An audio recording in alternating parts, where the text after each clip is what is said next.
Prepare for a truth revolution. Actually, you can prove God exists. Questioning tradition, because what you've been taught isn't always true. The truth will set you free. Hey, welcome to Truth Revolution. This is where faith and reason meet, and you can prove that God exists. We are the Mountain Dew of spiritual things. Okay. Like there's energy, extreme logic. Okay. So it's basically what Mountain Dew is made up of. Because I thought, you ever looked What? at Mountain Dew really closely? No, yeah? It's got all the pulpy stuff in it. No, it doesn't. It does. Look at it. I don't It's know what nasty. you're talking. I don't see does. anything in here. That's all right. I see bubbles. We'll figure it out later. Okay, so welcome to Truth Revolution. We are from Revolution Church here in Salina, Kansas. And if you aren't in Salina, Kansas, you can always watch us online, live.revo.church. You can also find us online at truthrevolution.tv. That's right. We got a lot of truth shots. That's like 60 seconds of truth. And we have shows, hundreds of shows about all sorts of different topics. We've lost count. So We lost count. we I can't don't remember how actually many know. we've done. I don't know what we're doing. We're just doing it. So we would love to invite you to rate our show. If you're a listener and you like this, get on iTunes and rate it. If you are someone who appreciates the show and listens, we would love for you to donate to the show. Oh, yeah. You make this show happen. Yeah, you know what? I actually invite people to, if you actually get something out of the show, let us know. Yeah. You know, you can email us. That's true. And today we're talking about the Anthropic Principal, the universe, and the design behind it. We also have a listener question about pain in our lives from God. And as usual, we're going to answer a Bible contradiction. The most difficult Bible contradiction ever. That's what the website claims. This is the most difficult one we could find. Hold me, Jeff. I'm So, scared. no, don't be scared, Dave. Okay. It'll be okay. All right, here we go. All right, so today we're talking about the Anthropic Principle. And this is a lay-level definition, is that the universe is finely tuned so that life can exist. And that's it. That's it. Dave, you are very special. Why, thank you. You're welcome. You are so special, in fact, that the universe had to be organized in a very particular way for your existence. Right. You couldn't live in just any universe. And you either. Me neither. I mean, I'm a little bit more adaptable, maybe. I doubt that. No, actually, I really doubt that. I don't like anything above 78 Right. degrees or below 60 degrees. Right. But the universe is finely tuned because, when we believe that that's the result of a God that designed the universe. Here's what we're getting into. Okay, Dr. Hiros, he's been a guest on our show a few times. He puts it this way. He says the correct definition of the Anthropic Principle states that humanity's existence places severe constraints on the physical constants, structure, and history of the universe, on the Milky Way galaxy, the solar system, and Earth, and its life. Most lay-level astronomy books define the Anthropic Principle by stating that the presence of intelligent observers being capable of measuring astronomical bodies and phenomena requires many characteristics of the universe and the laws of physics to be finely tuned. Very well. So basically, if you look at this, okay, there are severe constraints on physical constants. So if you were to take a physical constant, if you were going to take a structure, if you were going to take the history of the universe, any one of these things, all the way from the force of gravity or the time we exist in right now, and just tweak these a little bit. Hey, human beings can show up like just 20% earlier in the universe's history, Right. or the strength of gravity is just 20% stronger. Life couldn't exist as we know it. Right. Could not. Now, I found this is what's interesting. I found no seriously challenging arguments against the Anthropic Principle in all the atheist readings that I do. Really? I found some minor challenges, but nothing huge. Okay.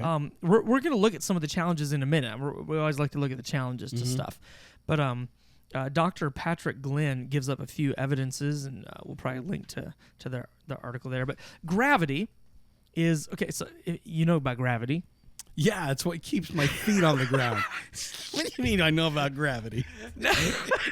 Not like it. I've experienced it, yes. Thank you. Yes. No, I haven't experienced that lately.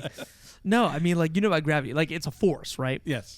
And we describe it in terms of strengths. And the gravity on Earth is stronger or weaker than gravity on other planets. Right. But that's only because of the way the planets rotate and their the way they exist in the galaxy, that if we were bigger and rotated slower, and Right.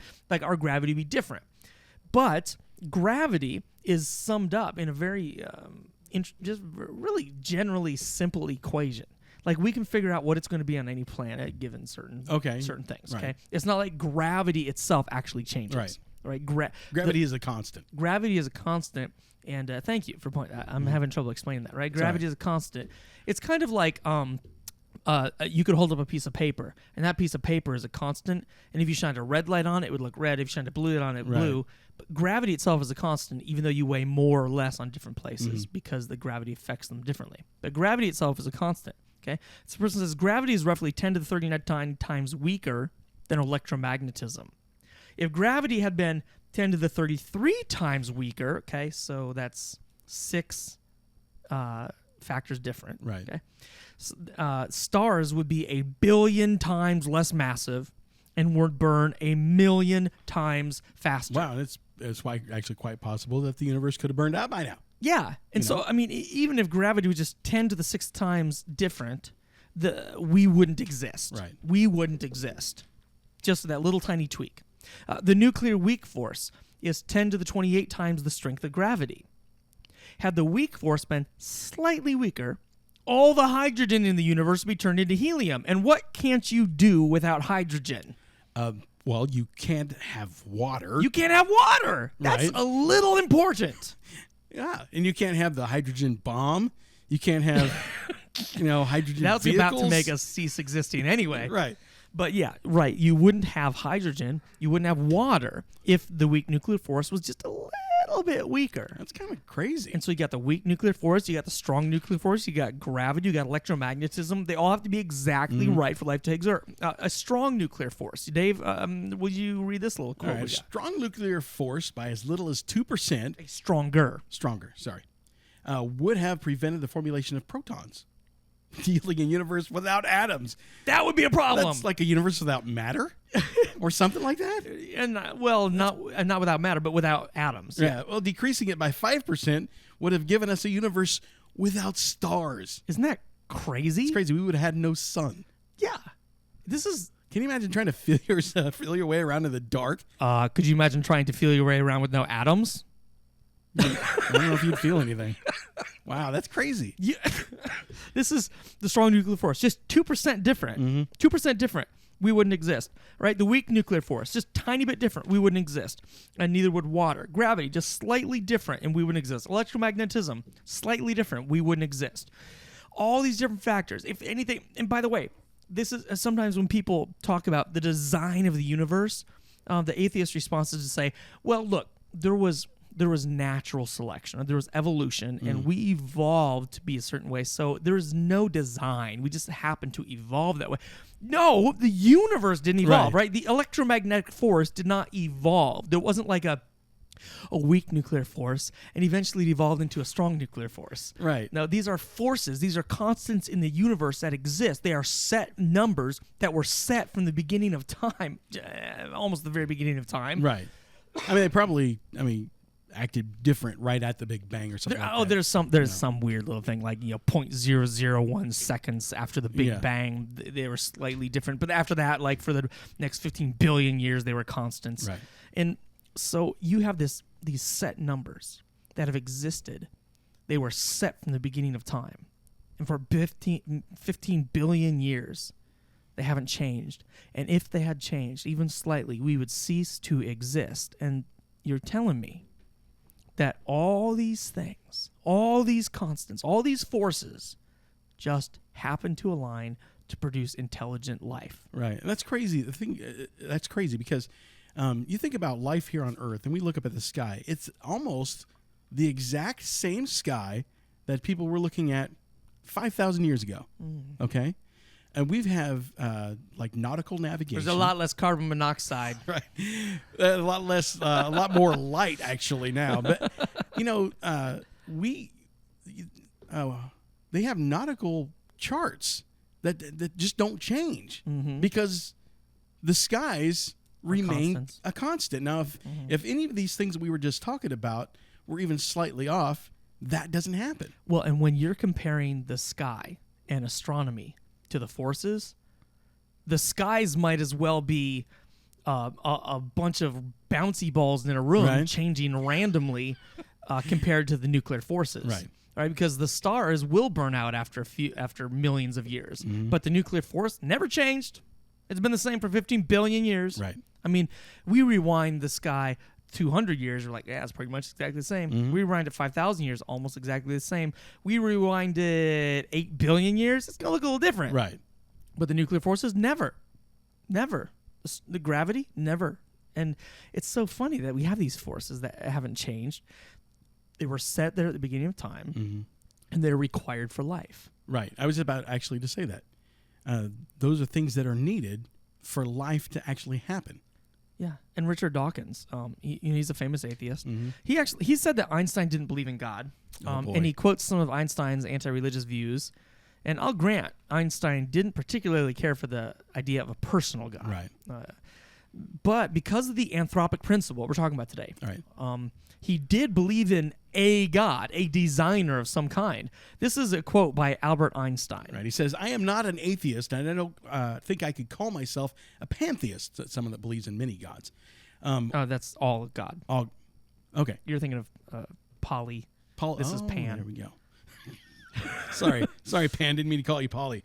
We are in the position of a little child entering a huge library filled with books in many languages. The child knows someone must have written those books. It does not know how. It does not understand the languages in which they are written. The child dimly suspects a mysterious order in the arrangement of the books, but doesn't know what it is. I just think about my kids at this point, like walking into a giant library when they couldn't read yet. They see the books. They know there's information there. They know it's good information. They know it's ordered and purposeful, but they can't understand the creator of these books. Right. Or how they got in that order. Or how they got in that order. Yeah. And they couldn't reproduce it. Right. He goes on to say that, it seems to me, is the attitude of even the most intelligent human being toward God. We see the universe marvelously arranged and obeying certain laws, but only dimly understand these laws. Our limited minds grasp the mysterious force that moves the constellations. Constellations, shout out to you there, Dave. You're talking about them. Anyway, that's Einstein quoted in Jammer, the book Einstein and Religion, page 97 if you want to look at it. But it's important to know he didn't believe in a personal God, but he did say that, yeah, you know what? There's a mind at work here in the universe. Einstein also said, in view of such harmony in the cosmos, which I, with my limited human mind, am able to recognize, there are yet people who say there is no God. But what really makes me angry is that they quote me for support of such views. Right? Einstein said he looks at the design of the universe, he sees all these constants, he sees the designer at work and says, there's no other thing to do other than to say there was a God at work here. When I say I find no seriously challenging arguments against the anthropic principle with the atheist readings that I do, I'm serious about that. Yeah. I found one semi-decent argument, and we're going to cover that on the other half of this show. We only got 2 minutes leading up to this, but I just want to throw out a couple other evidences that show you that this anthropic principle, this idea that our universe is detailed, and we have to have lots of details in the right place at the right time for us to exist. It's not just add water. Right. It's not just add water. The Earth has a small habitable zone. If we were 5% closer to the sun, we'd have runaway greenhouse effects, 900 degrees Fahrenheit. Wow. That's a suntan day. That's not a suntan day. If it were 20% further away, carbon dioxide clouds would form. That's a problem. Yeah. Ice and cold would exist just like the ice and cold that sterilized Mars. Yeah. Other factors necessary, you have to have a terrestrial planet with plate tectonics. You have to have an atmosphere of oxygen and nitrogen. You have to have a large moon to stabilize your axis and your climate. You have to have a type of star perfect to stabilize Earth's rotation. You have to have all these different things. All these different things just for intelligent life to exist. Yeah. It's not just add water. It's like all these universal constants, the electromagnetism, all these things, as well as the type of star, the size of the Earth, all that stuff. Just an accident? It just happened? Look, we're going to come back right after the break. Ralph should answer a listener question, do a Bible contradiction, and tackle a little bit more of this as well as an atheist challenge to it. But you got to get to Truth Revolution, and you got to get to Revolution Church in Salina, Kansas. Revo.church. Hey, we'll be right back. Truth Truth Revolution. And we're back. We are talking about the Anthropic Principle today. Basically, that the universe is finely tuned for life.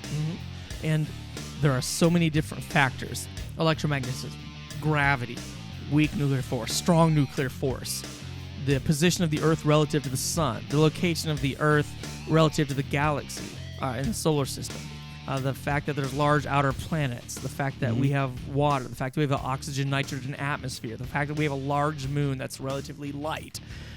All these factors come into play to allow life to exist on Earth. It's not an accident. Right. You were talking about earlier, right before the break, when you said, hey, people say this is an accident. It kind of reminded me of like you have a brother. Yes, okay? I do.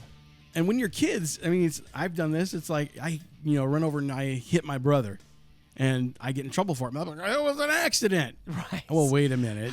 I saw you do that. Yeah. And there's proof that was not an accident. It's Yeah. the same thing here. People want to call that an accident, but you see the proof all around you in the universe that we study. And it's obvious. This is no accident. Yeah, exactly.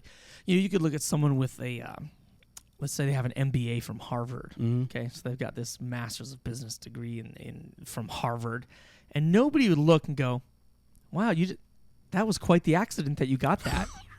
Right? This business administration degree is like from Harvard. Even like that's pretty impressive. Like, what are the odds that you'd like accidentally graduate high school with straight A's and then get a scholarship to Harvard, and like that your family knew someone on the board there, Right. and you happen to accidentally fill out the paperwork that would require you to enroll there, and they just happen to send you a paper back, and you somehow ended up on the campus. Yeah. How'd you get that? Because Like- I'd like to see if I can get that Like, too. what are the odds of that happening? Right? Like, no. People look at that and they go, "Yeah, you worked towards that. Right? Someone made that happen. You don't end up with a Harvard MBA on accident. Right. Right? Likewise, you don't end up with 20 constants in the universe perfectly made right down to the exact degree it needs to be just on accident to produce life. That it's not. This is not the Bob Ross universe. I love Bob Ross to death. He's the painter. Yeah. Happy little accidents. Happy little people. Happy little accidents. We can just make that a treat. Right. No, that doesn't happen, right? Like no scientist has been working and like spilled some chemicals and like, poof, oh my goodness, I made a person. Right. Wow, that was a happy little accident. Right. Right. This doesn't happen. It doesn't happen. But now, okay. Now, I said that I read some objections to this stuff on atheist websites, and Kyle Kelly from infidels.org actually wrote this. That he's talking about the weak anthropic principle versus the strong anthropic principle. The strong one, which we're talking about, kind of says, hey, God must have made this happen. Right. He's talking about the weak one. All right. It says many scientists don't think so. An alternative explanation can be found in the book of the Anthropic Cosmological Principle. This book argues that even if there is a very high improbability of the universe existing with observers, the properties of the universe that allow us to exist are also what allow us to observe the universe with properties compatible with the existence of observers. If the universe did not have these properties, then we would not exist to observe the incompatible properties. The idea that we must observe that the universe contains properties compatible with the existence of an observer. You want me to just summarize this? Okay. Wow. So basically what he's saying A lot of words. he basically, and we'll put the whole quote on the website, but what he is saying is, look, we exist, so we should expect to find things that allow us to exist. Right. That's essentially what he's saying, right? Look, you can observe all these things that you need to live, so it shouldn't be spectacular to us that they exist because you need them to live. Which sounds okay if you want to deny God's existence, Right. Saying, well, yeah, of course the nuclear force is perfect for our existence because I do exist. I shouldn't expect anything otherwise. The problem is, though, if you look at it from the Harvard MBA standpoint, I could look at that person and say, well, yeah, I see that you got a Harvard MBA, but don't tell me you worked for it because the things you need to get a Harvard MBA exist in your life. So you got a Harvard MBA, so of course you're going to have straight A's in high school. Of course you're going to have applied to Harvard. It's not unlikely that you get a Harvard MBA because you have one. Right. When you turn that argument around like that, it almost sounds ridiculous. It sounds ridiculous Yeah. because it is ridiculous to say, well, just because it exists, you should expect it to exist. Right. No. just because someone won the lottery, you shouldn't be like, well, of course you won the lottery. You won it, so you should have totally expected that you won it. Right. No, like you won the lottery. Like, oh, whoa, that's crazy, right? Well, we won the cosmic lottery. We should be going, why did this happen? Mm-hmm. Why did this happen? Not just the lottery. We won like 20,000 lotteries in a row. Why did this happen? This is not an accident. All right, we're going to go ahead and answer a Bible contradiction. Bible contradiction. All right, this Bible contradiction brought to you by errancy.org. Never done one from here before. Oh boy, this one's big. Now, they listed a bunch of weak contradictions and a bunch of very strong contradictions. Okay. And this was listed at the very top of their strongest Bible contradictions. These are the ones that they say this is the hardest to solve contradiction in the Bible. Here we go. Matthew 28, 1 through 2. Now after the Sabbath, toward the dawn of the first day of the week, Mary Magdalene and the other Mary went to the tomb. And behold, there was a great earthquake, for an angel of the Lord descended from heaven and came and rolled back the stone and sat on it. Okay, Mary and the other Mary went, and there was no stone there, and they saw an angel. Right. Okay, Matthew 28, 8 through 9. So they departed quickly from the tomb with fear and great joy and ran to tell the disciples. And behold, Jesus met them and said, "Greetings." And they came up and took hold of his feet and worshipped him. Okay, so they left the tomb, found Jesus, and worshipped him. Right. John 20, 1 and 2. Now on the first day of the week, Mary Magdalene came to the tomb early while it was still dark and saw that the stone had been taken away from the tomb. She ran and went to Simon Peter and the other disciple, the one whom Jesus loved, and said to them, "They have taken the Lord out of the tomb, and we do not know where they have laid him." Okay, so when she got there, the stone was already gone, and she said they stole the body. All right, John 20, 11 and 12. But Mary stood weeping outside the tomb, and she wept. And as she wept, she stooped to look into the tomb, and she saw two angels in white sitting there with where the body of Jesus had lain, and one at the head and one at the feet. Okay, so she saw an angel after she said Jesus was gone, stolen. They say the problem's obvious. If Mary met an angel at the tomb and then Jesus himself, as Matthew says, then why does she merely report that the body had been stolen? Okay, this is the most serious Bible contradiction in the entire Bible. And it's kind of questionable. Yeah. Why would Mary be saying that Jesus' body was stolen if she saw an angel at the tomb and she worshiped Jesus? Well, there's actually two possible answers for this. Okay. And both of them may be true. All right, so we're going to turn in our cracked acronym to the letter C, the second C, which stands for credibility. Credibility. All right, you got to give some credit here. When we're reading the Bible and there seems to be contradiction, you just go, wow, that's a contradiction. You look to read deeper. You say, okay, the writers probably knew what they were talking about. I'm going to give them the benefit of the doubt. I'm going to read a little deeper. And this goes whatever you're reading. And so we're going to think a little bit deeper. What if Scripture is telling the truth? Okay. What would that make Mary? That would make Mary confused. It would mean that she found an empty tomb and an angel greeted her. And it would mean that she gets completely freaked out, doesn't know what happened, runs back and says that someone stole the body of Jesus, even though she saw an empty tomb and an angel. So, people say the Bible must be wrong on this point. Right. But you know what? We all have that friend who overly dramatizes everything. Yes. And what they say doesn't make sense with other stuff they said. Scripture can record people being confused. Mm-hmm. It doesn't mean that Scripture's confused. It's just recording the actual events. If if you were confused and you came to me sometimes. you came to me and said, "Jeff, I haven't eaten dinner." And then you turn around, look at Sam and said, "I just ate dinner. It was awesome." And then I later told you, listener, I told you, "Yeah, Dave came to me and said he didn't eat dinner." And then you ran to Sam and said he did eat dinner. You wouldn't look at me and go, "Jeff, you're a liar." You would look at me and go, "What was wrong with Dave?" Right.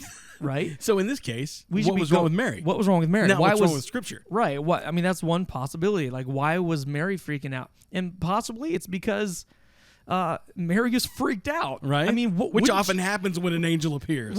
And not only that, but like Jesus, she went to see his body. Mm-hmm. His body was gone. Wouldn't you be a little freaked out if you went to your friend's tomb and his body was gone? Yes. And then you saw an angel? You'd be a little freaked out. And so that's a possibility. She was just confused and freaked out. D for dialect, though. What type of language is being given here in the Scriptures, right? Matthew isn't giving a detailed blow by blow. He's giving a summary. Right. And John is giving details. John actually describes two different visits. One where Mary doubts, one where Mary doesn't doubt. And so, example, you could describe a football game like this. The Chiefs went to Denver and won 21-10. When did that happen? Or you could describe it, the Chiefs went to Minnesota and lost. So they were angry. They came to Denver and lost there too. And they were so mad.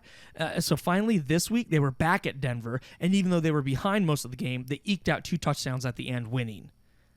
Now, you could, sad story. if you were a jerk, you could try to say that those were contradicting each other. Right, yes. But if you actually listened to what it said, you would see that one example was a summary, and the other example is giving you a blow-by-blow. Here, what we have here is Matthew giving a summary and John giving a blow-by-blow, with the possibility that Mary was completely freaked out and confused. That's the answer for our Bible contradiction today. Bible contradiction.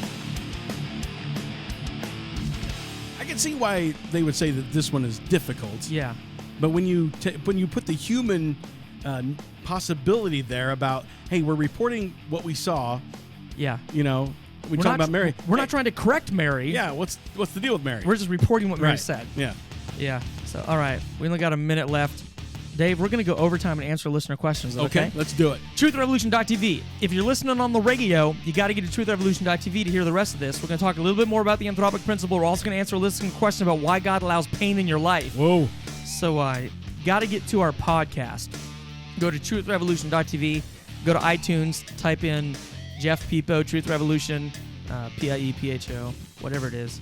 However you spell my name. Pifo. And, get out to Revolution Church. We meet at 9, 11, and 5 p.m. It's awesome. That's 9 a.m., 11 a.m., 5 Yes. p.m. And TruthRevolution.tv, you can find where we meet. Also, revo.church. That's the website for the church. And Definitely. we'd love to have you out there. You know what? If Revolution's not your thing, there's lots of other good churches. You just email me and ask me, your church freaks me out, but I'd like to check another What would you church. recommend? What would you recommend? I'd be Right. happy to. Lots of great churches around. All right, we'd love to have you guys. We don't care what you look like. We just want you to love God. Truth Revolution. And we're on the podcast. All right. So, thanks for listening to the podcast, by the way. You guys rock our world. Yes. And you're a podcast listener. Yeah, you know what? You get more of the show than most people, so why don't you consider donating? Right. TruthRevolution.tv. And head over to iTunes. Give us a rating if you haven't done so yet. That's right. That's right. Actually, tell you what, make you a deal. If you give us a rating, you don't have to donate until next week. There you go. You're scot-free. Okay. If it's a good rating. Right. If it's a bad rating, you got to donate twice this week. Okay. Sorry. All right, we're gonna go to the listener question. Actually, every once in a while I see like a YouTuber who's like an angry troll, and they're like, these guys are just all arrogant and pompous, and I'm like, they don't know that we're just trying to be funny, and we're Right. not. Failing miserably. It's all right. We are who we are, right? Right. Okay, let's do this listener question. All right, this question says, if Jesus put pain in your life to bring you closer to him, why does he bring pain that turns you away from him? There are times I feel like he is that friend that messed me over and is trying to make it up to me, but I'm scared to trust him. That's actually, we had a lot of conversations about that the other night at our growth group. Your growth group. Yeah, so it was really, really good. Did you guys come up with anything interesting? And by the way, this is a response to the radio show we did last week, as well as the sermon we did last week at Revolution Church. Right. They were both about pain. The radio show podcast was about the logical reasons God allows bad things to happen. Right. And the sermon was about the purpose for the pain, Right. which Now- was to point you back to Jesus. Right. Now, correct me if I'm theologically wrong, Jeff. Oh, I will. Okay, I bet you will. All right, but here's basically the gist of it, is that I don't believe that God or Jesus will put things into your life that cause pain. We do that ourselves enough, okay? There is sin in the world. We have the sin nature working against us, and it's the flesh that causes us to do things that put us in situations that cause us to be hurt. Now, God will allow that to happen, because if he didn't allow it, like we talked about last week, can you imagine a world where everything was perfect, no one had ever learned anything? So God allows us to go through pain that we might be able to learn to rely on him more, maybe, And so it's not that God or Jesus puts those things into our lives. It's that God allows it to happen. But I guarantee you that if you take that pain that you're feeling and run to God, run to Jesus, then God is going to get glory out of it, and things are going to go well for you. Yeah. I agree mostly. And I think it is really important to say that God probably isn't the primary cause in most of the pain. Right. He just uses it. Now, I'm not going to say that God never is the primary cause. He may be the primary cause of certain pains and things in our life. He may have stepped in and said, I'm going to make this happen. Okay. I think that doesn't happen most of the time. Certainly, though, we have to admit that God is at least a secondary cause. I mean, he selected this universe to exist. He's the one who made this universe come into existence where these things were going to happen. So even if he's not the primary cause, if he's not the one who punched you, he allowed this universe, created the universe in which someone would punch you. Right. So he's a secondary cause. So, I mean, God's in charge. It doesn't mean God's doing evil. And as being a secondary cause doesn't make you culpable, right? Like selling a knife to someone who is innocent and has no intentions of doing wrong. If they later take that knife and purposely do something wrong, you're not culpable. I mean, you're a secondary cause, but you're not culpable, right? Neither is God culpable for the evil things we do. But that's aside from the point, really. I mean, I think God isn't the primary cause of most of our pain. Like you said, he just uses most of our pain. But really, I think it's less about, because this person was wondering about that they feel like this pain pushes them away from God. They're angry. So why would God bring that kind of pain or allow that kind of pain? And really, I think it's less about the amount of pain and the condition of our hearts. Right. Amen. All right. If I don't want God and I don't like God and I hope God isn't real, then if I stub my toe, I could curse God and be like, what the heck? Why would you let that happen, man? Heck, if I hated God and then I won the lottery, I could be like, see, I don't need you. I could find ways to hate God even in the best of situations. But if I love God because I know that he's good and I know that he's trustworthy, then even when I lose my home and my family, I say, oh, God, I need you so bad right now. Right? It's where your heart starts. If you are interested in God, if you are capable of turning to him, then in pain you'll turn to him. If you have so hardened your heart that you don't want God, the pain may drive you away. The pain will either help us know him better, or it will drive us away, depending on the condition of our hearts. Right. The listener, the question basically touched on, I'm having a hard time trusting God or trusting Jesus because of the pain that I have been through. How would you answer that? Yeah. I mean, it sounds like the person genuinely wants to trust. Yeah. And there you're going to have to do two things. You're going to have to look to the character of God. Okay, we talk sometimes about Job as an example. Job lost everything in his life. There was a time where I thought I lost everything. You had a time where you thought you lost everything. Oh, yeah. And in those times, we don't look at our pain to see what God is like. We look to the character of God, and then we reflect on what happens to me during this painful moment.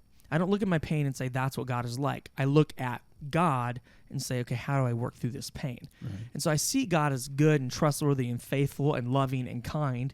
And so even in the midst of my pain, I have to make a decision to trust him and know that he's going to get me through that, and that the eternal life and the eternal consequences coming out of this pain are much more important than the momentary situation I'm in. Amen. I think that really actually kind of strikes the point right there, because the stuff that we go through here really, in the long haul of everything, in the scope of eternity, means absolutely nothing. What we're living here will be gone, passed away, and a million years from now, when we're living in eternity, I mean, that's in the rearview mirror by a million miles. It kind of like we talked about last week with Dr. Clay Jones. If we could get the real concept of heaven and eternity in our brains, this suffering would not seem so bad. Right. We'd be like, well, I lost pretty much everything, but I only got like another 50 years on Earth, and then I'll be living large. Right. I mean, it'd almost be comparable to, say, going through the worst pain you can imagine for 1 second on Earth, and then winning $1 billion in a lottery. Right. Right after that. Would you go through the worst excruciating pain for 1 second? Absolutely. To have $1 billion? Absolutely. Absolutely you would. And it's kind of the same thing. I mean, you're going to live for billions and billions and billions and trillions of years in heaven in eternity with the most perfect, wonderful life you could ever imagine. You're going to go through pain for the next 80 years. Is that worth it? Absolutely. Absolutely. Absolutely. It's worth it. Is it difficult? Yes. Yes. But it's absolutely worth it. So we don't lack trust in God. We look forward to the day where he fulfills his promise to make all things right. Amen. And we trust that he's good and faithful until that moment. So, all right, let's get back to this anthropic principle. All I just right. want to hit a couple other things before we go. Not a million things, but just a couple, all right?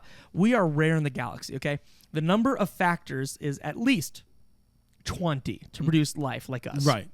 Probably more like 200, but it's at minimum 20. Okay? Right. We were talking about Hugh Ross has compiled a list.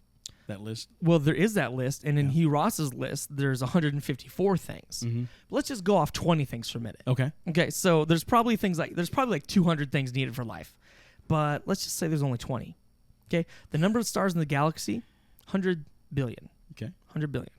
The odds of life with 20 factors, 1 out of what is that Is that number? 1 trillion? What's that? 1 trillion. No. What comes after trillion? I forget right now. Billion, trillion, Okay. quadrillion. Mhm. 1 out of 1 quadrillion. Okay. Okay, so the odds of life with 20 factors is 1 out of 1 quadrillion. The number of stars in our galaxy, 100 billion. That means, statistically, there should not be life in our universe. Right. Even if there was only 20 factors needed for life, and even if you were doing the math and the science behind it, life shouldn't exist statistically in our universe. And that's only for 20 factors. Never mind the fact that some scientists think there can be 154 factors. Right. That's crazy. It's insane. Life shouldn't exist. Why is it here? Why is it here? You know, it's crazy. We talk about statistics all the time, and it's this statistic right here, and then you compare that with the statistic of kind of going off track a little bit of what are the possibilities of Jesus fulfilling all the prophecies, Yes. and then we just take a little slice of it, and Yes. it's just totally astronomical. Yeah. Let's put these two things together, man. Oh, yeah, totally, dude. We just like statistics here because the numbers don't lie. Right. The numbers don't lie, right? Statistically, we shouldn't exist, but we do. Right. Statistically, Jesus could not have fulfilled his prophecies, but he did. Right. So the fact that we exist and Jesus fulfilled those prophecies, what does that mean? It means something. It does. And I'd like to say thank you to Sam, our tech guy, for telling me quadrillion because I couldn't remember the name of the number. Right. Hugh Ross from Reasons to Believe has compiled a list of 154 things needed for life to be possible. This list was last updated in 2004. Actually, I think there's a new one. I forgot to check. But he said the following parameters of a planet, its planetary companions, its moon, its star, and its galaxy must have values falling within narrowly defined ranges for physical life of any kind to exist. Wow. Things like Galaxy cluster type. the type of cluster. If your galaxy's too rich, there's going to be galaxy collisions, mergers that would disrupt solar orbits. If it's too sparse, there's going to be insufficient infusion of gas to sustain star formation for a long enough time. Right. You're not going to be able to live there. The timing of solar nebula formation relative to supernova eruption. I don't even understand this one, but he wrote it down. Right. If it's earlier, nebula would be blown apart. If later, nebula would not absorb heavy elements. And Right. I think we need an astrophysicist Hey. to tell us why that's important. I'll tell you why that's important. Okay. Because it says so right here. Astrophysicist Dave. No, I think quite often that the nebula, there's stars that are actually born in the nebula. So there's a lot of supernova type I didn't know that. things that happen. That's what nebulas do, I believe. I'm not an astrophysicist, but I did stay at a Holiday Inn. Welcome to Truth Revolution with Pastor Jeff and astrophysicist Dave. Right, sounds good. You're only a lay astrophysicist. Yeah, but the thing is that that if it's too early, the nebula would actually be blown apart, and thus Wow. no more stars being born in that nebula. Okay, which would totally make Right. life not possible. Right. Thank you. The biomass to comet infall ratio, and I'm not going to get it, but there's just the terrestrial planet. You got to have plate tectonic recycling. You have the right amount of carbon dioxide. You have the right temperature. We have the oxygen-nitrogen atmosphere, which provides an average temperature of 57 degrees. Our axis, the moon, has stabilized our axis and our climate. Mars's moons are a lot smaller. If our moon was smaller, Earth's tilt would vary not 3 degrees, but 30 degrees. That would be weird. Yeah, when the North Pole is leaning sunward, through the middle of the summer half the year, most of the northern hemisphere would experience months of perpetual scorching daylight, hot enough to make Death Valley in July feel like a shady spring picnic. Oh my gosh. And if you survived that, you'd have viciously cold months and perpetual night during the other half of the year. Right. It would almost be like, the North Pole ice cap melted. And so we're living in water world on the northern hemisphere. Yeah. And then they're living in the ice age in the southern hemisphere. But then when that finally flipped around, it would be totally the opposite. Yeah, that would exactly. Okay. Well, hey, thanks for listening to the Truth Revolution today. You got to get out to Revolution Church, 9, 11 a.m., and 5 p.m. Right. And you want to get to Revolution or truthrevolution.tv. And you can donate. You can check out past shows, which there's a ton of. We do it now for almost 5 years. Mm-hmm. And then there's Truth Shots, 60 seconds of truth. And you can ask your questions. Send your information to us. Ask us some questions. Pose us some challenges. Just tell us that we look great. Anything. Or not. Or not. That's fine. Or not. Whatever. All right, truthrevolution.tv. Thanks for listening. Hope you have a great week, and we'll see you here next week.